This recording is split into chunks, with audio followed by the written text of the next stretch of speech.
Videoma hoş geldiniz. Beste videosu. Bir tane arkadaşımız istemiş. Hatta ID'sini de oraya yazmış.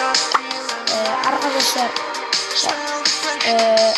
hemen onun ID'sini bekleyin arkadaşlar. Çıktı ya, bekleyin. Şuradan bakalım. Pro TRK Pro.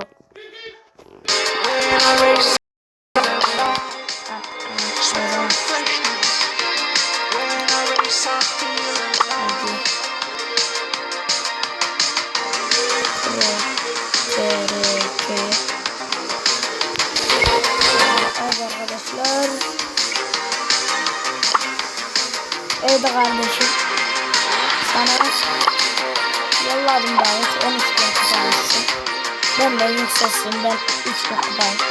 Ben en fazla futbol oynadığım için fazla dostlar söylemiyorum. Takımın bayağı yapmayın. Arkadaşlar karakterlerimi gösterdim. Yine. Valla zaten aynı işte dostum. Yeni çıkan karakterler var. Sonra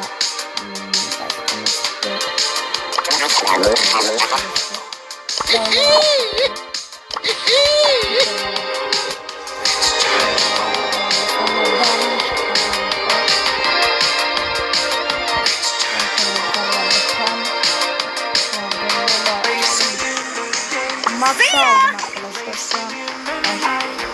Şu an arkadaşlar sıvışmaya çalışıyorum.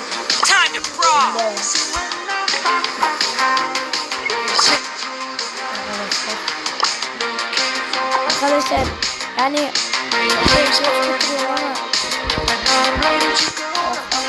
geçiriyorum ama arkadaşlar abi başka bir şey yapamıyorum ki. Kral sana ben şey yolladım arkadaşlar, yeni videomuz görüşürüz, pardon.